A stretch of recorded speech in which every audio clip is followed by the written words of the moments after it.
আর সন্ধ্যেবেলায় আবার একটু মুখরোচক বানিয়ে নিলাম। তো দেখো বাদামগুলো ছাড়িয়েছিলাম, সেই বাদামের খোসাগুলো রয়ে গেছে।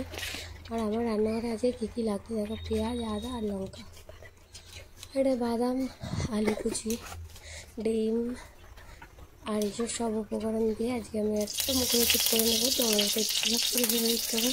আর কড়াইটা গরম হয়ে গেছে, একটু সর্ষের তেল দিয়ে দিলাম কড়াইয়ের মধ্যে। তো কড়াইয়ের তেলগুলো ফটফট করে ফাটছে।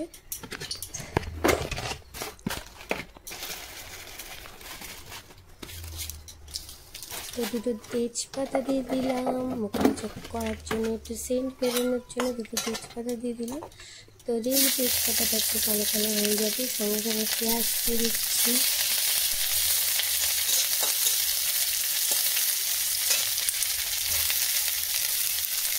এবার আদা লঙ্কাটা দিয়ে দিলাম।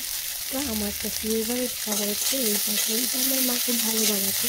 তো এখন তো আমি বানাই কিন্তু ততটা ভালো হয় না, কিন্তু আমার মায়ের খুব সুন্দর হয়। আমার মা এই রেসিপিটা খুব সুন্দর করে। তো এটা হচ্ছে আজকে যেটা বানাচ্ছি সেটা হচ্ছে চিড়ের পোলাও। তো চিড়ের পোলাওটা করার জন্য আদা পেঁয়াজ লঙ্কা তেজপাতা হলেই যথেষ্ট, আর কিছু লাগবে না। আর তার সঙ্গে আমি কিছু অ্যাড করছি, যেটা হচ্ছে বাদাম অ্যাড করছি। আর একটু তেল কম হয়ে গেছিলো, যে তেলটা দিয়ে দিলাম। তো তোমরা সন্ধ্যাবেলা কে কে মুখরোচক খাওয়াবো বলো আমাকে। আর আমার তো খুব ভালো লাগে, বেশি সকালে মুখরোচক ভালো লাগে না, জাস্ট বিকেলেও ভালো লাগে না, কিন্তু সন্ধ্যের মুখরোচকটা আমার খেতে খুব ভালো লাগে। সামান্য পরিমাণে হলুদ দিয়ে দিচ্ছি, একটু সামান্য পরিমাণে লবণ দিয়ে দিচ্ছি। তো তোমরাও বাড়িতে এরকম মুখরোচক বানিয়ে খাও। তো এটা হচ্ছে আজকে চিড়ের পোলাও বানাচ্ছি। তো চিড়ের পোলাওটা আমার তো ভীষণ ভালো, তার সঙ্গে একটু আলু কুচি দিয়ে দিচ্ছি।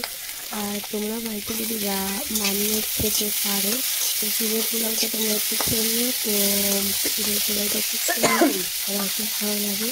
আর মা, আমরা যখন স্কুলে যেতাম ছোটোবেলা, তখন আমার মা এই ছোটো ছোটো মুখরোচকগুলো অল্প খরচে মুখরোচকগুলো বানিয়ে দিত। আমার মানে আমার দুই বোন খুব খেতে ভালোবাসত।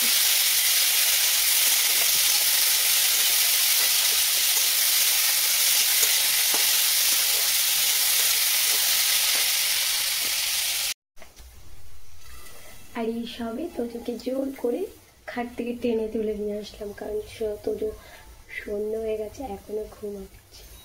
তাই তোজো বাদাম দেখলে পারবে, বাদাম খাবে বাদাম।